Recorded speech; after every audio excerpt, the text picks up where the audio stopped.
Hey, it's Mac with PriceActionTradingSystem.com. And it's Tuesday, it's March 19th. This will be our chart lesson for today. And a little better trading day today. Quite a few trades today. Um, we started out, looked like it was going to be a real tight range here. And notice how we failed out the bottom and we failed out the top. I really thought this was going to keep going, but I think in the end we just have a measured move here. I haven't actually put the measure to it, but it's real close. I mean, that's basically to the tick measured move right there, you can see. Uh, and once we notice what we did, we came down. We didn't quite fill the gap. Let me run this across here. The gap would have been, that's the day changeover, so that's where we closed. Actually, we closed right down here. So we didn't quite fill the gap early this morning. We had two legs up, and then we reversed. And I also would have measured the leg down. First leg down right there. And I would look for a measured move, and you can see that would have given you a nice target. We actually went a little further than that, but that would have given you a nice target. So you had a nice target up, a nice target down. And um, once we had this failed breakout and started going higher, every time we started going higher, I'd look for the measured move, and same thing every time you start going lower. Once you had this correction here, I would start looking for the measured move, and at some point it will continue on down, just like here. It eventually continued up until you had a perfect measured move. And then notice also on the range, this was the range early on, basically. And then once we dropped down, just look for an equal distance. And you can see we went a little further than that, a few ticks, but that would have given you another nice target and place to exit. And then we bounced, we went back up, and we couldn't quite get back up to the previous highs. We missed it by a couple of ticks, and then off it goes to the downside. So use those measured moves. They help a lot, and they'll give you an idea where the reversals may begin to happen and so forth. So, but lots of trades today, quite a few more than we've been having. I'm gonna back out a little bit. I don't know why that little blue area came in there, some kind of little glitch in the. We use an indicator that somebody created for us to do the blue and white, and basically everything in the white is our trading from 8:30 to, or actually from 7 a.m. to 2 p.m. That's our trading window, and that's where it's white. Everything outside of that is blue. So, and this is all Central Standard Time. People will ask from time to time what our time zone is. I'm Central Time Zone, so I guess I get mixed up on the daylight savings and whatever. I guess are we on daylight savings now, or do we just go off? I'm not sure. Anyway, I'm on the Central Time. I'm in the Central Time Zone, U.S., so it'd be the same as Chicago, where most of your CME stuff is going on at. So anyway, um, let's talk about the trade so I can wrap it up for today. Really early on, we really were in a real tight range here, and it kind of expanded a little bit. And then it ends up being a two-tier. So in the end, this is a midline. I won't change it to, I usually make the midline dotted or whatever, but I won't fool with that today. I want to make it a little bigger so it's a little easier to see. But the 7 o'clock hour came right in here somewhere. I think it was in this little correction. There's actually a little move down, but notice you got this trend line here, and you got a little close outside and new high. And it looks like there's a larger two-tiered. So where are we probably headed? We're probably headed back over to here. When you shoot through a midline or a EMA, you usually come back and test it again. And notice when we shot through that midline, we come back to test it, and then we go down, and we finally get back to the trend line, and we try to go higher. We can't really go any higher. We just continue. Prices get stuck in this little short-term range. So, but anyway, let's talk about the trades. We pull back here. You've actually got a little jog right here, but I'd treat that as a little two-legged correction in the middle, and this would be your second leg. So that's basically on a second entry long right there. Nice bullish bar. It is off the EMA. We're not back to the trend line, though. And it's right into the midline, so I'm a little leery of that one. It would have worked. I marked it green. We come back here, and then you get another bounce, and now you've got a little double bottom here, and we kind of had a low here previously, right here, a little swing. So you may take that one as well. But then we finally get back to the trend line, and now you can, that's a new low, first entry, second entry, and this actually goes lower and turns up and goes up here. I believe that's the way it worked, if I remember correctly. And so where we probably headed back up here, we may go ahead and make that new high, or the trend may continue. So this is a place we want to look to enter. And then this is a double bottom here. You can see that double bottom. So now you got a first entry and you run up to the top and it fails, and you got a second entry short, and it goes a few ticks and then fails and turns back up. And notice how we're making higher lows here each time. We're still looking for a retest possibly at this time. More than anything, it looks like it may be a range, but this is your dominant pattern, the two-tiered at this point. So I like going long again there.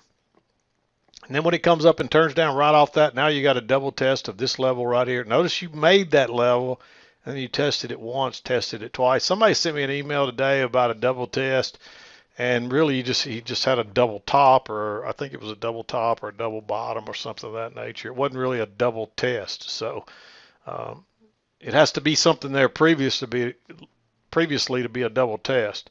So you could double test a midline because it's all, or a midline because it's already there, a trend line because it's already there, an EMA because it's already there. But if you're just out here in space, wanting to have a double test, you have to have something to retest first. So, I mean, a double top is not necessarily a double test. So make sure you understand that.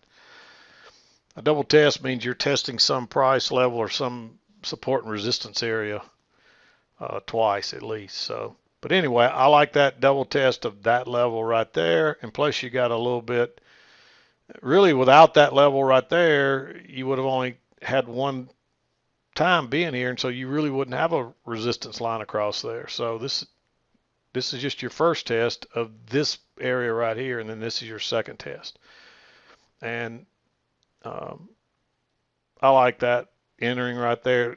It was a little bit tricky because it looked like it was gonna fail, but then it turns down and goes on down. There's a little breakout pullback short right here, but you don't want to go short into that support, because what's normally going to happen down here on this end, you're going to fail and go back. Instead, though, it comes up here and you get a first entry, then it comes up and makes a double top and gives you a second entry short with a nice bearish bar. I like going short there. And I actually drew this trend line off the lows and drug it up here. And when we turn down right there, I like going short right there. When it gets stuck right here, you don't want to enter anymore. And then you get a little failed break. You actually get this support just actually kind of moves down to here. And you get a little failed break lower. I don't see anything that makes me want to go long, especially with that trend line coming down. You do have a break here, but I mean, that could be a little bit higher. I mean, that's really iffy. So, but it runs back up. It does come back up and test the high again. I think you need to wait on a lower high, which is right here, but it doesn't break higher. It's just all still moving down, but that's a possibility. It does have a higher low. So if you wanted to, that one, you could argue for that one to be green. We can make that one green.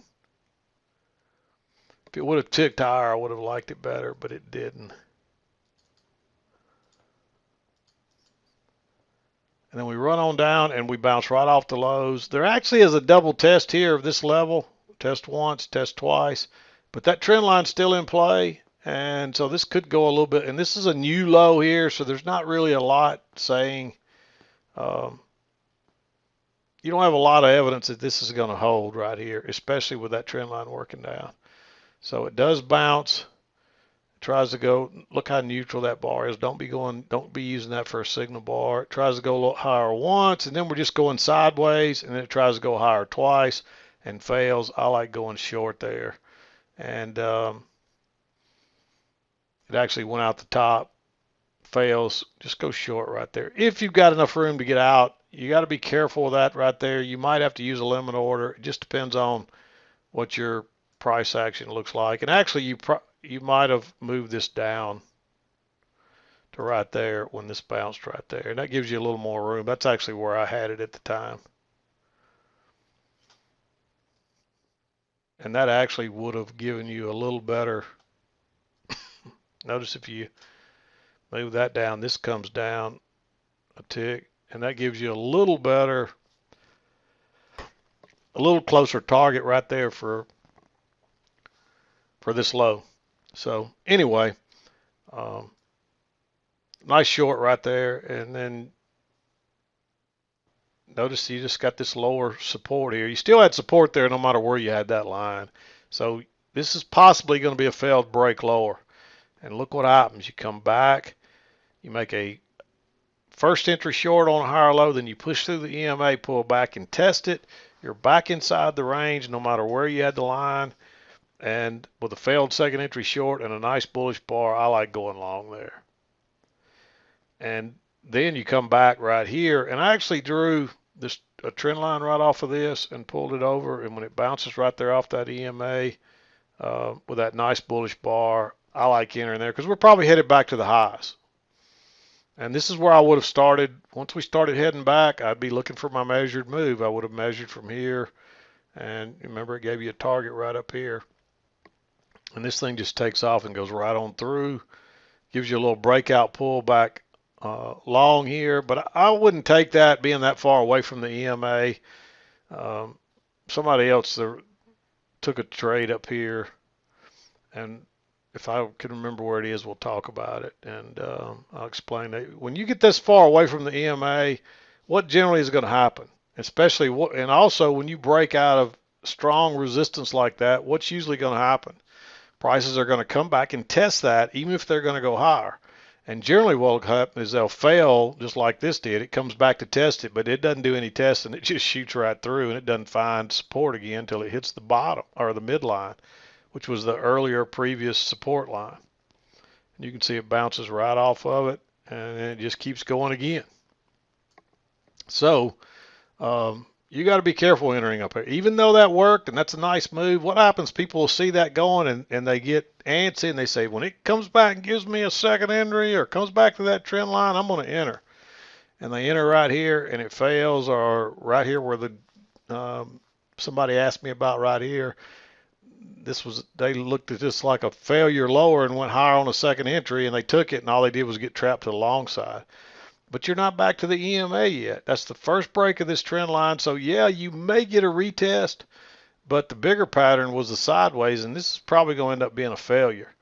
And that's why that paying attention to that EMA is so important. You don't want to be entering way away from that EMA. It's when you've been gone that long away from the EMA, it's time to come back, and it's just a matter of time.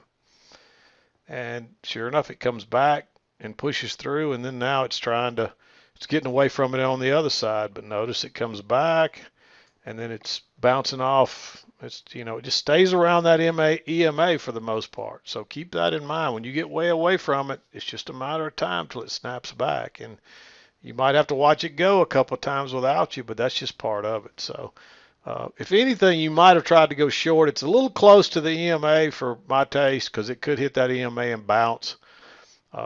Plus, another reason not to go long right here is you got to draw that trend line off those first two swings, and all this is below that. So, you're just getting tricked right there. Notice it comes back down. It tries to go higher again and gives you a big bearish bar. I like that one because we're probably headed back down here to test this breakout area. You get another one here, but that bar is too bullish. That was a nice bearish bar. You still got room to here, even if it's going to bounce. I would have probably said take another one. But in the end, the bottom just falls out of this. And you would have had a nice runner off of this entry right here. You probably wouldn't have got one over here. You may have had a runner right here. I can't tell if it came back enough to get your break-even runners. And that's just assuming you're using break-even runners. If you're using some of your profits to give yourself a little more room, you're going to get more runners, and you're not going to get stopped out as much, but you're going to have a few that lose more, and you're going to give back some of your scalping profits. So it's a catch-22, and there's no wrong or right answer. The way I leave that with people is whatever you do the same thing every time, because if you start guessing every time you guess, you'll be wrong. Don't ask me why, but that's the law of averages. But if you start guessing, you'll be wrong every time, and you'll never get it right. So if you're going to do it one way or the other. if that makes sense. But I'm sure somebody will say, why do you have another trend line right here? Well, there's a short-term trend line right here, but this is where the real downtrend seemed to have started, and it took another level here, and so that's the reason I drew another one here. It comes back here, like I said, that wasn't bullish or bearish enough, and it's there is enough room to get out between here and there, but that's just not bearish enough. Then you bounce here and you get a first entry, second entry. You got to be careful here that you got enough room. But with that being us knowing that's a midline now, we're probably you probably wouldn't could risk it right there. So I like that. Notice that new low, first entry, second entry. Just make sure you got enough room there. You might have to use a limit order. And you could have got filled a ticker, at least a tick or two back in that bar there, and that's another one that just takes off, and it actually gives you a little breakout pullback long right here, so you might have even considered entering there. I didn't mark that one, but it's a possibility if your chart looks like mine. It is again right at the trend line, but notice how it pushes through, then turns back up, and I guarantee you that trap longs, and it shoots down again. So that one's another. I'll make it green. But if you understood what's going on there and you're looking at the chart right, you could argue for that to be red. It's real close. And then we bounce off the low down here and you come back and you make a little higher. We didn't quite get back to the EMA. It is the first break of this trend, and that's a fairly strong trend, but look where we just bounced and we're not back to here yet. So I'm a little leery of trying to take any more shorts right here.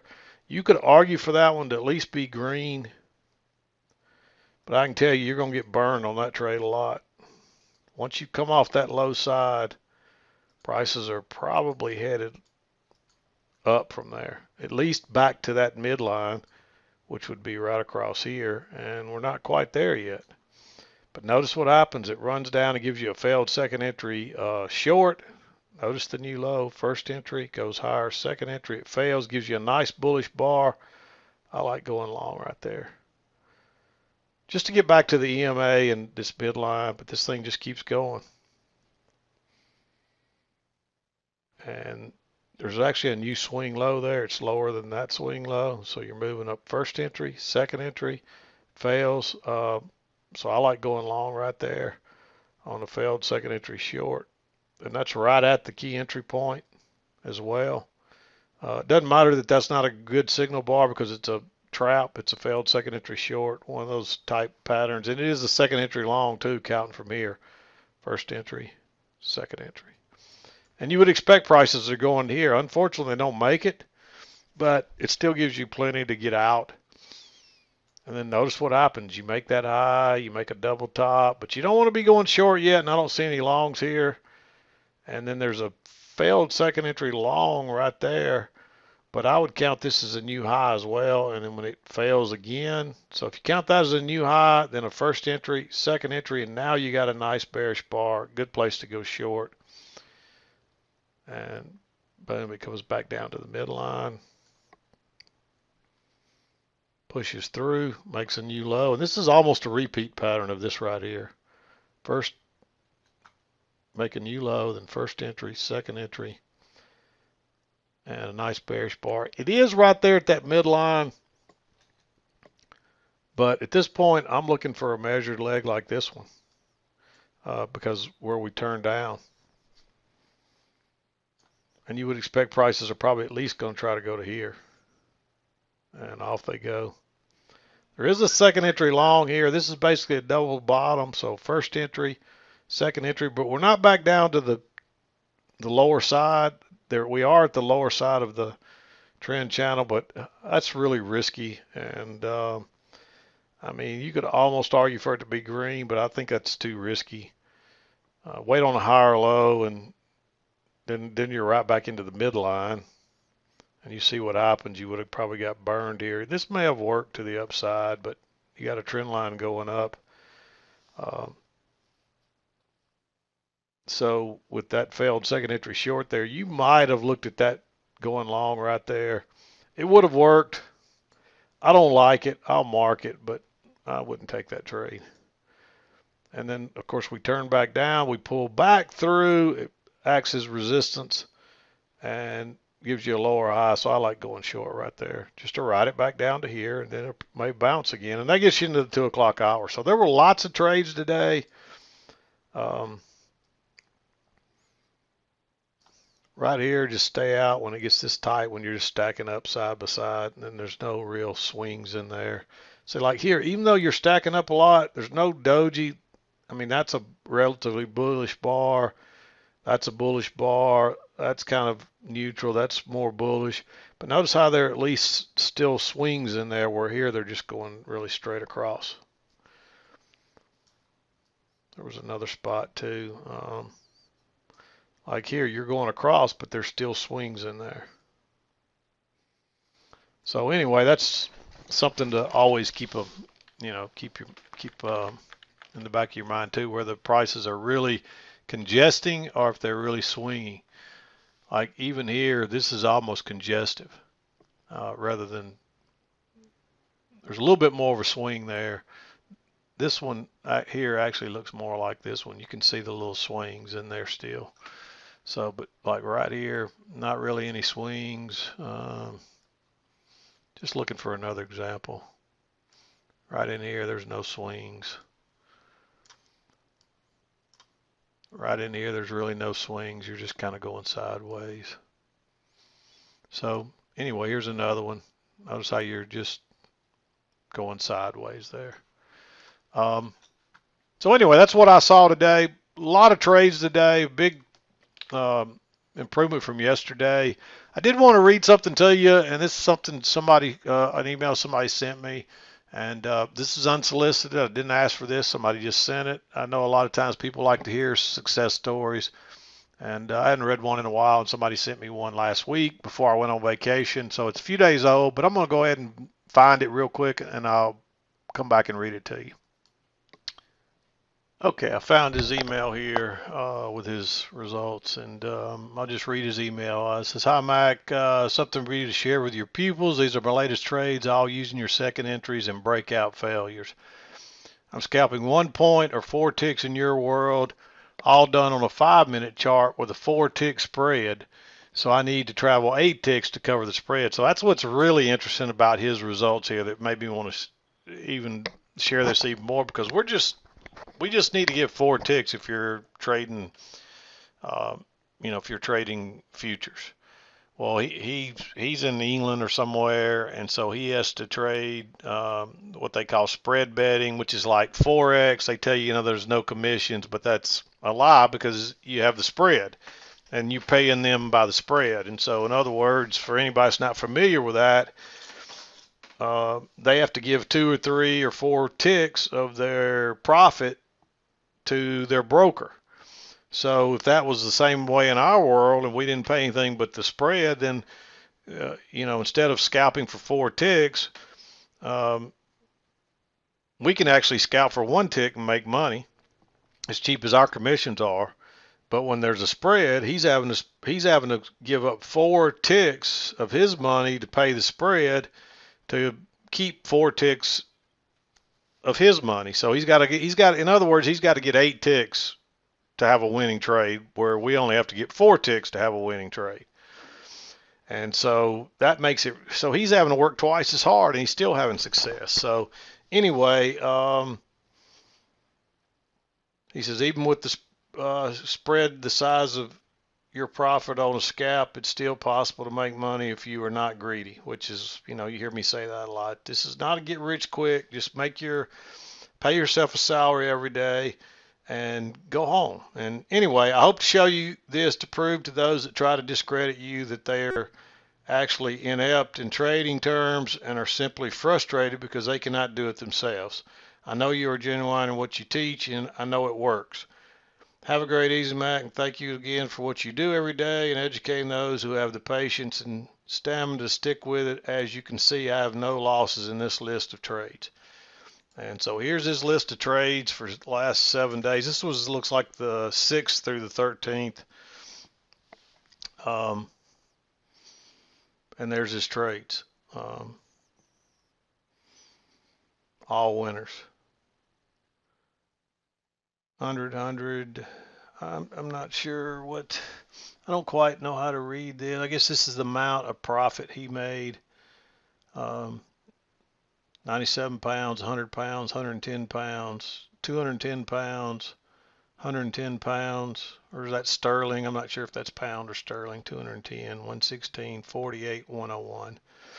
So, nice job there. And I wanted to, like I said, I like to share this. Usually you only hear from the people that have trouble. You don't hear a lot from people that have success because they get busy and they move on and they go on to trading. And every once in a while, some of them will stop back in and, check on, see how things are going or give me an update or that kind of thing. But generally, you don't hear a lot from the people that have success. It's always the people that are struggling or failing or honestly, I think a lot of the ones that come and try to stir the pot and stir up trouble, they come from two backgrounds. One, as Paul said here, I didn't mean to say his name, but I won't say his last name, but Paul's this gentleman. Paul said that they either just can't do it and they get frustrated and don't think anybody can do it, or they got something of their own they're selling and they don't like the idea that I'm telling the real story on how to make money and so forth. So they come from one of those two. Some of the same ones have been coming back for years. So, why do you hang around and come back for years unless you've got some ulterior motive? And that's basically, what is going on with some of them. So, anyway, I didn't read you this to toot my horn. It's just to show you that, hey, it can be done. You just got to stick with it and learn it, and a lot of it is just getting the experience and the screen time.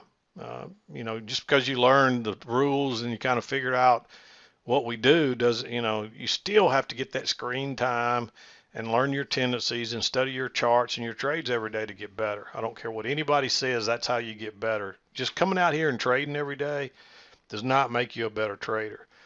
Coming out here and trading and then studying your tendencies by studying your trades and studying your charts and learning and just getting a feel for what prices do every day is what makes you better, and really learning your tendencies. So keep that in mind, but we'll take his trades off here. But anyway, I wanted to share that with you. Hopefully it's helpful. Hopefully it gives some of you some encouragement. If there's others out there that are having success, if you want to share them, feel free to send it, and I'll share your email as well. So I get some good ones from time to time like that, and I got one a while back. I think I read it where somebody had 20 or 30 winning trades in a row or something like that. And I always hate when those, as good as it is to have those kind of win streaks, I hate those because the longer you go, the more nervous you get and the more apt you are to make a mistake. At least it does me that way. Some people may not, but it tends to start to get to me, and it screws me up in the end. But anyway, that's enough for today. Pretty good trading day. Honestly, I like these sideways days. They're hard for newbies, but once you understand what prices do and how ranges react, and most of the time prices fail. Even if they're going to continue on, they fail. And notice what happens. They failed out here and they reversed. And a lot of times the failure out one side will give it the momentum to go out the other side. But then look what happens. It fails out the other side. It pushes a little further this time, but fails out the other side and it goes down. And I didn't even show you this, but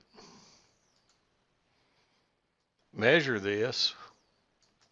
Once you start going higher, and look for the reversal right in that area. So right in here, I would have been looking for a reversal. Of course, it turns out to be the measured move from here. I mean, we saw that to the tick. I mean, these measured moves will help you find the reversal spots.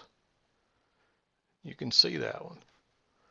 So always put those on your chart. And same thing with the ranges. Measure them and move them both directions.